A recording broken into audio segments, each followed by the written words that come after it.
Hello friends, welcome to Rajneet medical education. इस video में हम डिस्कस करेंगे rational uses of medicines. So let's start the video. So rational uses of drugs या फिर rational uses of medicines. So drugs, जब भी हम pharmacy में ड्रग्स बोलते हैं, सो ड्रग्स का मतलब है यहाँ पर फार्मास्यूटिकल मेडिसिन्स या फिर मेडिकेशन। सो ड्रग्स किसके लिए यूज़ होते हैं? ड्रग्स डायग्नोसिस, प्रिवेंशन या फिर क्योर और ट्रीटमेंट ऑफ डिसीज़ के लिए ड्रग्स को यूज़ किया जाता है। ये फार्मास्यूटिकल ड्रग्स हैं, मेडिसिन्स या फिर मेडिकेशन। सो हम पढ़ रहे हैं रैशनल यूज़ ऑफ ड्रग्स या फिर मेडिसिन। सो रैशनल का मतलब होता है जब भी हम कोई चीज़ रीज़न या फिर लॉजिक के साथ करते हैं तो उसको बोलते हैं रैशनल। तो यहाँ पर हम रैशनल यूज़ ऑफ ड्रग की बात कर रहे हैं। सो रैशनल यूज़ ऑफ ड्रग का मतलब है रीज़न या फिर लॉजिक के साथ ड्रग्स को यूज़ करना in the treatment of patient. जब भी हम पेशेंट को ट्रीट कर रहे हैं तो हम रीज़न या फिर लॉजिक के साथ मेडिसिन या फिर ड्रग्स का यूज़ करते हैं। सिर्फ पेशेंट को सेटिस्फाई करने के लिए हमने मेडिसिन का यूज़ नहीं करना। सो प्रॉपर यूज़ हमने मेडिसिन का करना है, उसको बोलते हैं रैशनल यूज़ ऑफ ड्रग्स और मेडिसिन। ये हम आगे पढ़ते हैं डिटेल में कि ये क्या होता है। सो फर्स्ट इसकी डेफिनेशन है, एज पर WHO वर्ल्ड हेल्थ ऑर्गेनाइजेशन के according rational use of medicine क्या है? Rational use of medicine requires that the patient receives medication appropriate to their clinical needs. So patient अपनी क्लिनिकल नीड्स, जो उसकी clinical requirement है, जो उसकी ज़रूरत है, उसके अकॉर्डिंग मेडिकेशन ले, उसके अकॉर्डिंग डॉक्टर उसको मेडिकेशन दे, प्रिस्क्राइब करे, उसको बोलते हैं rational use of medicine as पर WHO। और क्या है? In doses that meet their own individual requirement, और उस डोज में देनी है जो कि उस इंडिविजुअल के अकॉर्डिंग हो। जैसे कि चिल्ड्रन को हम अलग डोज देंगे, डिफर डोज देंगे, ओल्डर या फिर एडल्ट को हम डिफरेंट डोज देंगे। सो इंडिविजुअल के according, as per individual requirement, उस इंडिविजुअल को कितनी ज़रूरत है, कितनी डोज की ज़रूरत है मेडिसिन की, उतनी डोज देनी है फिजिशियन को for an adequate period of time, और एक प्रॉपर टाइम के लिए। जैसे कि अगर ट्यूबरक्लोसिस के लिए, TB के लिए अगर हम मेडिसिन दे रहे हैं पेशेंट को, तो हमें उसको इंस्ट्रक्ट करना है कि आपको एटलीस्ट 6 मंथ के लिए मेडिकेशन लेनी ही लेनी है। अगर आप सिम्टम्स आपके ठीक हो गए और अगर आपने मेडिकेशन बीच में छोड़ दी तो आपकी जो डिसीज़ है वो वर्स हो जाएगी। सो हमने एडिक्वेट पीरियड, एक प्रॉपर पीरियड जितना उस डिसीज़ के लिए उस मेडिसिन का है, जितने टाइम के लिए उसको मेडिसिन लेनी चाहिए वो उसको लेनी ही है for an adequate period of time and at the lowest cost to them and to their community. And medicine हमने किस कॉस्ट पर देनी है? Lowest cost per. हमने, डॉक्टर ने या फिजिशियन ने वो मेडिसिन प्रिस्क्राइब नहीं करनी जो एक्सपेंसिव हो, और सेम मेडिसिन अगर चीप मिल रही है, सस्ती मिल रही है और उसकी एफिकेसी उतनी ही वो इफ़ेक्टिव है जितनी कि महंगी दवाई है, तो महंगी मेडिसिन प्रिस्क्राइब नहीं करनी। सो WHO यही बोल रहा है कि रैशनल यूज़ ऑफ मेडिसिन क्या है कि पेशेंट एक तो अपनी क्लिनिकल नीड के अकॉर्डिंग उसको मेडिकेशन दी जाए, प्रॉपर डोजेज में दी जाए, उसकी जो इंडिविजुअल रिक्वायरमेंट है, अगर वो चाइल्ड है तो उसके अकॉर्डिंग दी जाए, उसको जो डिसीज़ है उसके अकॉर्डिंग, उसको इंडिविजुअल रिक्वायरमेंट के अकॉर्डिंग डोज दी जाए, and adequate period of time उसको बताया जाए कि कितने टाइम के लिए उसको ये डोज देनी है, एंड उस कॉस्ट पर दी जाए। उस कॉस्ट पर या मेडिसिन जो है ज़्यादा एक्सपेंसिव ना हो, अगर चीप मेडिसिन अवेलेबल है सेम एफिकेसी की तो उसको वो मेडिसिन प्रिस्क्राइब की जाए। तो इसको बोला जाता है रैशनल यूज़ ऑफ ड्रग या फिर rational use of medicine as पर WHO। वैसे तो ये फिजिशियन या फार्मासिस्ट के लिए बहुत इंपॉर्टेंट है टॉपिक, लेकिन नर्सिस को भी इस चीज़ की रैशनल यूज़ ऑफ ड्रग की इंफॉर्मेशन होनी चाहिए। Now, it is widely assumed that use of drugs by qualified doctors or modern medicine would be rational. ये हमारा ट्रस्ट होता है डॉक्टर्स पर कि डॉक्टर्स हमको रैशनल मेडिसिन ही देंगे, रीज़न और लॉजिक के साथ ही मेडिसिन हमको देंगे, जो भी क्वालिफाइड डॉक्टर पर हमारा ट्रस्ट होता है। लेकिन रियलिटी में क्या होता है? इरेशनैलिटी होती है हर एस्पेक्ट में, स्पेशली जो डेवलपिंग कंट्रीज़ है, डेवलपिंग कंट्री लाइक इंडिया भी डेवलपिंग कंट्री है, अफ्रीका। सो इन कंट्रीज़ में क्या होता है? मेडिकली इनएप्रोप्रिएट, जो मेडिकल इनएप्रोप्रिएट होता है, या फिर इनइफेक्टिव जिनकी एफिकेसी ज़्यादा नहीं होती, और इकोनॉमिकली इनएफिशिएंट जो कि इकोनॉमिकली ड्रग्स नहीं होती, जैसे कि ज़्यादा महंगी होती है, कॉस्टली होती हैं पेशेंट के लिए, वैसी ड्रग्स का यूज़ किया जाता है स्पेशली इन डेवलपिंग कंट्रीज़। वैसे तो पूरे वर्ल्ड में होता है, लेकिन डेवलपिंग कंट्रीज़ में क्योंकि नॉलेज कम है, फैसिलिटीज़ कम है, एडवांस जो टेक्नोलॉजीज़ हैं वो कम है डायग्नोसिस के लिए, इसलिए ज़्यादा इरेशनल यूज़ डेवलपिंग कंट्रीज़ में होता है। Now rational prescribing. अब रैशनल प्रिस्क्राइबिंग क्या होता है? रैशनल प्रिस्क्राइबिंग होता है जब डॉक्टर प्रिस्क्राइब करता है ड्रग को रीज़न और लॉजिक के साथ। सो rational prescribing is not just the choice of a correct drug for a disease. इसमें बोला गया है कि रैशनल प्रिस्क्राइबिंग सिर्फ यही नहीं है कि हम करेक्ट मेडिसिन दे रहे हैं डिसीज़ के लिए, और mayor matching of the drug with disease, या फिर हम सिर्फ ड्रग को डिसीज़ के साथ मैच कर रहे हैं कि ट्यूबरक्लोसिस है तो एंटी ट्यूबरकुलर ड्रग देना है, बट ऑल्सो, लेकिन और क्या ज़रूरी है इसके साथ? Appropriateness of the whole therapeutic setup. पूरा थेरेप्यूटिक सेटअप हमने देखना है मेडिसिन प्रिस्क्राइब करने से लेकर along with follow-up of the outcome. So medicine देने से लेकर उसके एडवर्स इफ़ेक्ट्स क्या हैं, हमें डोज बतानी है, ड्यूरेशन बतानी है, कितने टाइम के लिए उसको मेडिसिन लेनी है, प्लस साइड इफ़ेक्ट्स क्या आएंगे, प्लस हमने ये भी देखना है कि इम्प्रूवमेंट हो रही है पेशेंट में या नहीं। सो ये सब आता है रैशनल प्रिस्क्राइबिंग में। नाउ इसमें क्या क्या आता है? Appropriate indication. सो इंडिकेशन क्या होता है? इंडिकेशन का मतलब है हम किस केस में ड्रग्स को दे सकते हैं। सो एक स्पेसिफिक मेडिसिन हम किस केस में दे सकते हैं, किस सिम्टम में हम दे सकते हैं। सो एप्रोप्रिएट इंडिकेशन के अकॉर्डिंग हमने प्रॉपर मेडिसिन पेशेंट को प्रिस्क्राइब करनी है, और स्पेसिफिक पेशेंट को देखकर हर इंडिविजुअल की डिफरेंट नीड्स होती हैं। देन आता है एप्रोप्रिएट ड्रग इन एफिकेसी। हमको वो ड्रग देना है, वो मेडिसिन देनी है जो प्रॉपरली एफिकेसी उसकी अच्छी हो, इफेक्टिव हो। टॉलरेबिलिटी, जो पेशेंट टॉलरेट कर सके, ये नहीं कि हमने वो ड्रग दे देनी है, चाइल्ड को दे देनी है जो वो टॉलरेट नहीं कर पाएगा, या फिर ओल्ड एज को दे देनी है जो वो टॉलरेट ना कर सके। देन सेफ्टी हमने देखनी है, ड्रग सेफ भी है या नहीं, and suitability for the patient, patient को सूट करनी चाहिए वो ड्रग, ये सब फिजिशियन को ध्यान में रखना है। Then appropriate dose, proper dose देनी है पेशेंट को, ये नहीं कि चाइल्ड को हम बहुत ज़्यादा डोज दे रहे हैं या बहुत कम डोज दे दी कि उसको असर ही ना हो, तो एप्रोप्रिएट डोज ध्यान में रखनी है। रूट क्या होना चाहिए? इंट्रामस्कुलर देना है, आईवी देना है, ओरली देना है। ये नहीं कि पेशेंट को हम ओरली ये ड्रग दे सकते हैं, ओरली ये मेडिसिन दे सकते हैं, लेकिन तब भी उसको इंजेक्शन दिया जा रहा है। एंड ड्यूरेशन प्रॉपरली पेशेंट को बतानी है कि कितने टाइम के लिए आपको ये मेडिसिन लेनी है। जैसे कि जो साइकोटिक मेडिसिन हैं वो हमको एटलीस्ट 1 वीक के बाद एक्शन शो करती है, तो हमने पेशेंट को अप्रोप्रिएट ड्यूरेशन की इंफॉर्मेशन देनी है। देन आता है अप्रोप्रिएट पेशेंट। अब पेशेंट भी अप्रोप्रिएट होना चाहिए। Drug acceptable to patient with minimal adverse effect. अब हमें किसी पेशेंट को उतनी ही ड्रग देनी है जितनी उसको एडवर्स इफेक्ट कम हो और बेनिफिट ज़्यादा हो। ऐसी ड्रग्स हमने पेशेंट को नहीं देनी जिसके एडवर्स इफेक्ट ज़्यादा है और बेनिफिट कम है। Then correct dispensing with appropriate information. Patient को जब भी मेडिसिन प्रिस्क्राइब करनी है तो उसके साथ साथ उसको एप्रोप्रिएट इंस्ट्रक्शन और इन्फॉर्मेशन देनी है। इंस्ट्रक्शन और इन्फॉर्मेशन किसकी देनी है? कि आपको डोज कौन सी लेनी है, ड्यूरेशन कितने टाइम के लिए आपको लेनी है, एडवर्स इफेक्ट या फिर जो साइड इफ़ेक्ट होते हैं मेडिसिन के, वो कॉमन साइड इफ़ेक्ट्स हमने पेशेंट को बताने हैं। जो भी उसके लिए ज़रूरी है जानना मेडिसिन से रिलेटेड, वो उसको एप्रोप्रिएट इंफॉर्मेशन और इंस्ट्रक्शन देनी है। Then adequate monitoring of patient adherence to medication.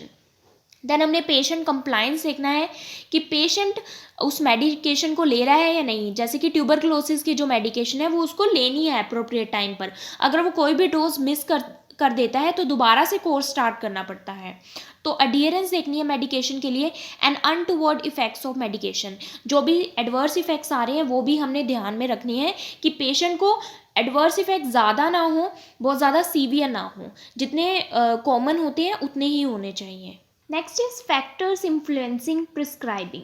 अब जब रैशनल प्रिस्क्राइबिंग होती है सो वो राइट प्रिस्क्राइबिंग है। अब उसको कौन कौन से फैक्टर्स इन्फ्लुएंस करते हैं, अफेक्ट करते हैं? सबसे फर्स्ट है नॉलेज ऑफ प्रिस्क्राइबर। सो अगर प्रिस्क्राइबर जो फिजिशियन है जो मेडिसिन प्रिस्क्राइब कर रहा है, अगर उसको अप्रोप्रिएट नॉलेज नहीं है, इंफॉर्मेशन नहीं है, तो वो रैशनल यूज़ नहीं कर सकता मेडिसिन का, इनअप्रोप्रिएट नॉलेज होने की वजह से, क्योंकि डेवलपिंग कंट्रीज़ में वैसे ही इतनी फैसिलिटीज़ नहीं है कि प्रिस्क्राइबर को अप्रोप्रिएट नॉलेज हो। ज़रूरी नहीं है कि प्रिस्क्राइबर को अप्रोप्रिएट नॉलेज हो, अप्रोप्रिएट इन्फॉर्मेशन हो। सो लैक ऑफ नॉलेज एक फैक्टर है जो कि प्रिस्क्राइबिंग को इन्फ्लुएंस करता है। नेक्स्ट आता है फॉल्टी ट्रेनिंग।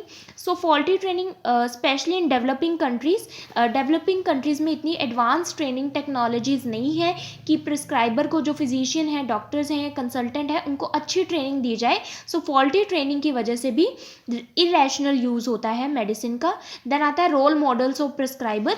रोल मॉडल का मतलब होता है कि जो प्रिस्क्राइबर हैं, जो फिजिशियन है, उन्होंने अपने टीचर्स से, अपने मेडिकल रिप्रेजेंटेटिव से, जो उनके रोल मॉडल्स हैं, जो सीनियर डॉक्टर्स हैं, उनसे जो सीखा होता है वही वो आगे प्रैक्टिस करते हैं। सो जो उनसे उन्होंने सीखा होता है वही वो आगे कॉपी कर देते हैं।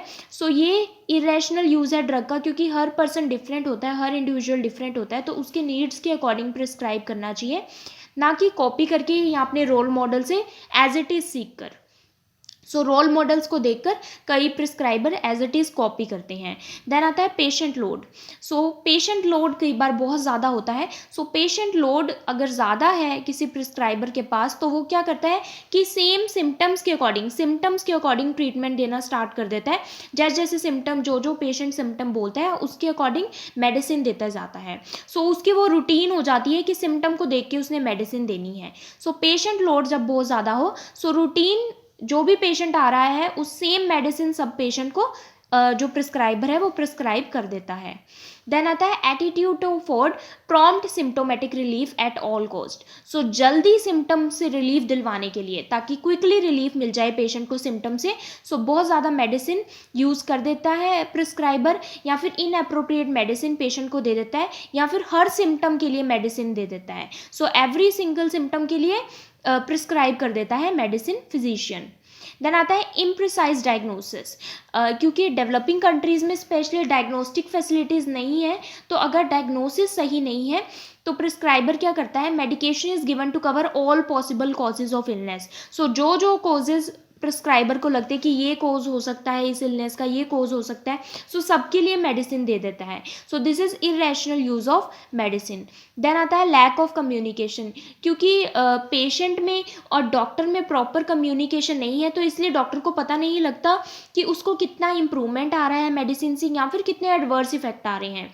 सो लैक ऑफ कम्युनिकेशन भी एक फैक्टर है जो कि प्रिस्क्राइबिंग या फिर रैशनल प्रिस्क्राइबिंग को इन्फ्लुएंस करता है। देन आता है पेशेंट डिमांड। सो कई पेशेंट क्या करते हैं, कई पेशेंट तब तक सेटिस्फाई नहीं होते जब तक उनको पिल नहीं दी जाए, जब तक उनको मेडिसिन नहीं दी जाए। सो जब तक पेशेंट को मेडिसिन नहीं दी, बहुत सारी मेडिकेशन नहीं दी, तब तक पेशेंट को लगेगा डॉक्टर ने मुझे कुछ प्रिस्क्राइब ही नहीं किया। सो ये भी एक इरेशनल ड्रग यूज़ है।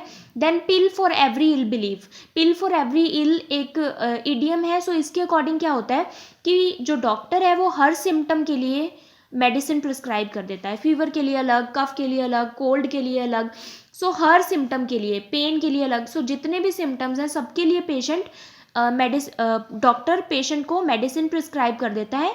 सो जिसको बोलते हैं पॉलीफार्मेसी। सो पॉलीफार्मेसी क्या है, बहुत ज़्यादा ड्रग्स लेना, बहुत ज़्यादा मेडिसिन लेना। सो ये भी इरेशनल ड्रग यूज़ है। सो ये सभी फैक्टर्स हैं जो कि रैशनल प्रिस्क्राइबिंग को इन्फ्लुएंस करते हैं। नेक्स्ट आता है हमारा इरेशनैलिटीज़ इन प्रिस्क्राइबिंग।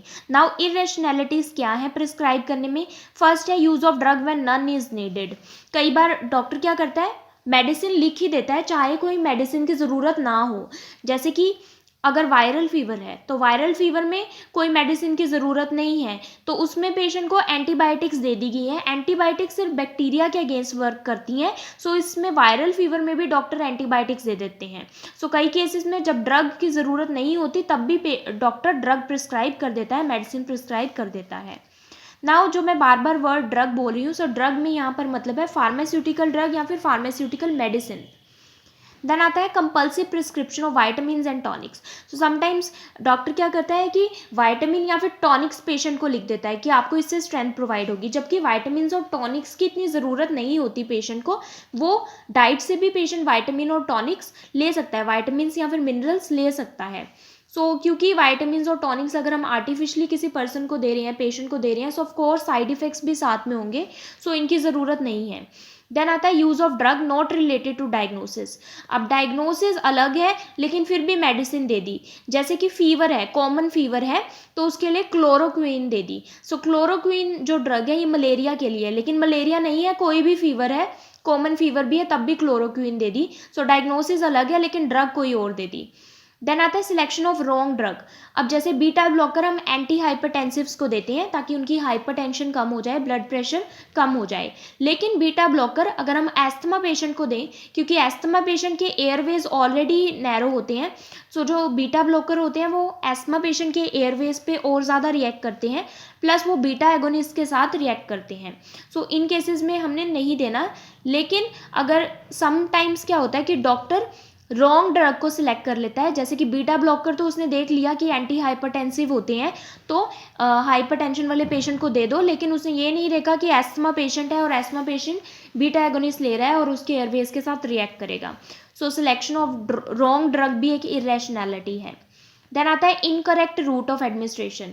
जैसे कि कई बार हम ऑरली ड्रग अवेलेबल है, ऑरली हम ड्रग ले सकते हैं, लेकिन तब भी डॉक्टर क्या करता है, इंजेक्शन दे देता है। सो इनकरेक्ट रूट एडमिनिस्ट्रेशन का, ज़रूरत नहीं थी इंजेक्शन की तब भी इंजेक्शन दे दिया। देन आता है इनकरेक्ट डोज। ये स्पेशली चिल्ड्रन में होता है। कई बार क्या होता है, चिल्ड्रन में बहुत कम डोज दे देते हैं कि वो असर ही नहीं करती, और कई बार चिल्ड्रन में ज़्यादा डोज हो जाती है जो कि उनके लिए एडवर्स रिएक्शन शो करती है। देन आता है इनकरेक्ट ड्यूरेशन ऑफ ट्रीटमेंट। जैसे कि इनकरेक्ट ड्यूरेशन ऑफ ट्रीटमेंट का मतलब है कि हमें ड्यूरेशन ही नहीं पता कि कितनी ड्यूरेशन के लिए हमने ड्रग्स देनी है। जैसे कि prolongation of post surgical use of antibiotics. So किसी पेशेंट की सर्जरी हुई है और हमने उसको एंटीबायोटिक दिए थोड़े टाइम के लिए, लेकिन यही नहीं पता कि एंटीबायोटिक कितने टाइम के लिए देने हैं। सो थोड़े टाइम के लिए ज़रूरत होती है सर्जरी के बाद, लेकिन एंटीबायोटिक्स उसकी चलती जा रही हैं। देन आता है unnecessary use of drug combination.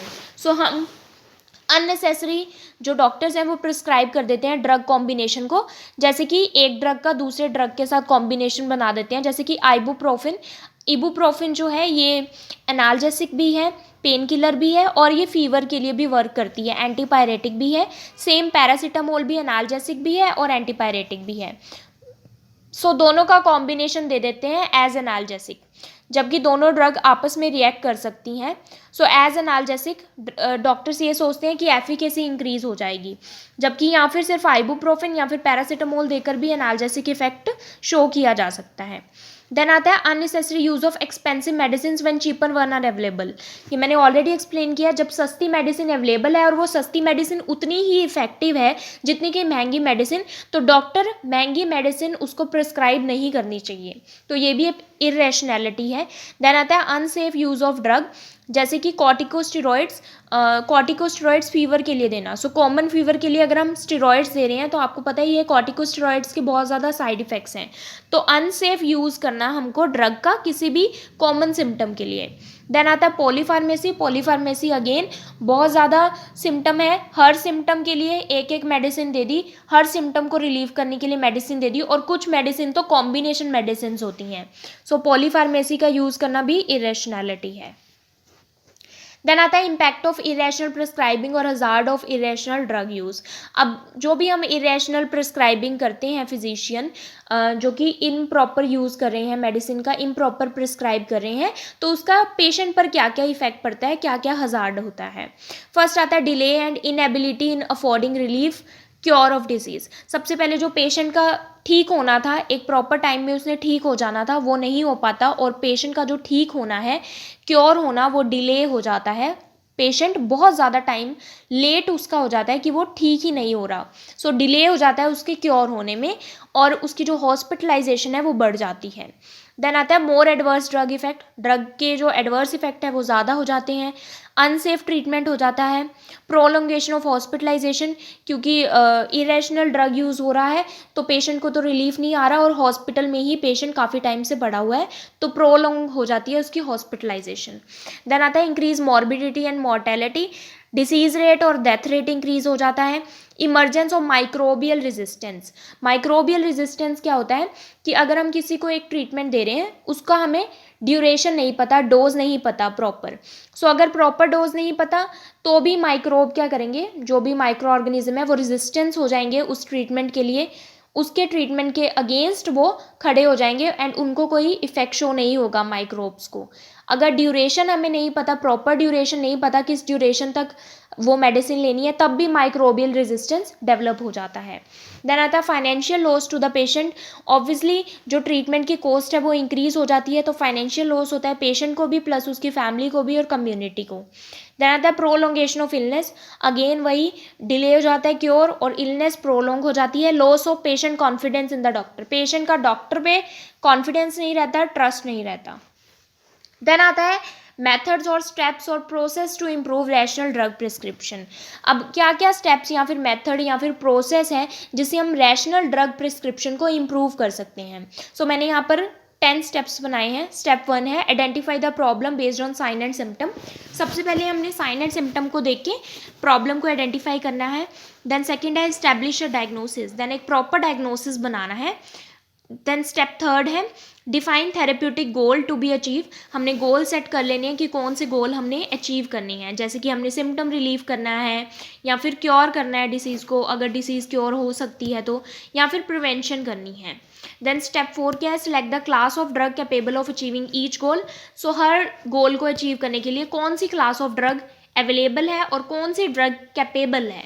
अगर चीप ड्रग उस सिम्टम को रिलीव कर सकती है तो हम एक्सपेंसिव ड्रग प्रिस्क्राइब नहीं करते। देन आता है step 5 identify the drug based on. अब हमने ड्रग किस पॉइंट्स पर आइडेंटिफाई करनी है। सबसे फर्स्ट एफिकेसी, उसकी एफिकेसी अच्छी होनी चाहिए। सेफ्टी, सेफ होनी चाहिए। एडवर्स इफेक्ट्स कम और बेनिफिट ज़्यादा होने चाहिए। सूटेबिलिटी पेशेंट के अकॉर्डिंग होनी चाहिए। पेशेंट यंग है, चाइल्ड है, ओल्ड है, वीक है, स्ट्रॉन्ग है, फैट है, थिन है, सो उसके अकॉर्डिंग हमने देखना है, सूटेबिलिटी देखनी है। देन आता है कॉस्ट, पेशेंट की कॉस्ट भी हमने देख के चलनी है। फाइनेंशियल कॉस्ट को हमने स्टेबलाइज करना है। इकोनॉमिकली जो सेफ हैं ड्रग्स, जैसे कि चीपर ड्रग्स हैं, हमें अगर उनकी एफिकेसी अच्छी है तो वही हमने उनको प्रेफरेंस देनी है। देन स्टेप 6 आता है डिसाइड द रूट। हमें रूट डिसाइड करना है। ऑरली अगर ड्रग को दे सकते हैं तो हमने इंजेक्शन के थ्रू नहीं देना, IM या IV नहीं देना। अगर जो ड्रग IV इफेक्टिव है तो हमने IM से नहीं देना। तो हमने रूट डिसाइड करना है। Dose proper as per the individual requirement. Then duration of treatment, duration कितना होगा, सो एज पर इंडिविजुअल हमने ये सब सेट करना है। देन स्टेप 7 क्या है प्रोवाइड प्रॉपर इंफॉर्मेशन। हमें जो भी ड्रग हम पेशेंट को प्रिस्क्राइब करें, प्रॉपर इंफॉर्मेशन और इंस्ट्रक्शन पेशेंट को देनी है उस ड्रग के लिए, उस ड्रग की डोज के लिए, ड्यूरेशन के लिए, साइड इफेक्ट्स के लिए, रूट्स के लिए। Then step 8 monitor proper compliance. Compliance क्या है कि जो पेशेंट है वो प्रॉपरली फिक्स ड्यूरेशन के लिए, जिसकी जितनी उसको ड्यूरेशन बताई गई है उसी ड्यूरेशन के लिए वो ड्रग ले, ना तो उस ड्यूरेशन से कम ले ना उस ड्यूरेशन से ज़्यादा ले। जितनी डोज है उतनी पेशेंट को लेनी है। तो प्रॉपर कंप्लायंस और प्रॉपर अडीरेंस हमें देखना है पेशेंट का ट्रीटमेंट के लिए। Step 9 monitor the extent to which therapeutic goal is achieved. हमें ये भी देखना है कि थेरेप्यूटिक गोल अचीव हुआ है या नहीं, पेशेंट की जो ट्रीटमेंट है, पेशेंट की जो डिसीज़ है उसमें इंप्रूवमेंट आ भी रही है या नहीं। देन लास्ट है monitor any adverse effect. Adverse drug event हमें मोनीटर करनी है। थेरेपी को हमने मॉडिफाई कर लेना है। अगर जो इम्प्रूवमेंट है पेशेंट में नहीं देखने को मिल रही तो हमने थेरेपी को मॉडिफाई कर सकते हैं अगर ज़रूरत पड़ रही है तो। नेक्स्ट आता है इंफॉर्मेशन और इंस्ट्रक्शन, जो हम बात कर रहे हैं कि पेशेंट को देनी है तो वो क्या होता है। सबसे पहले आता है इफेक्ट ऑफ अ ड्रग। सो हमें सबसे पहले बताना है कि ड्रग क्या इफेक्ट शो करेगा। सो इसमें हमें बताना है कौन सा सिम्टम डिसअपियर होगा और कौन सा नहीं, और कौन सा सिम्टम कब डिसअपियर होगा। देन आता है डिसीज़ क्योर होगी या फिर नहीं होगी। जैसे कि डायबिटीज़ है तो वो हम क्योर नहीं कर सकते, बिल्कुल जड़ से ख़त्म नहीं कर सकते। तो कुछ जैसे कि एड्स है वो भी हम क्योर नहीं कर सकते। सो हमने डिसीज़ का बताना है पेशेंट को कि क्योर होगी या फिर जस्ट सिम्टम रिलीफ होंगे और आपकी लाइफ प्रोलॉन्ग होगी।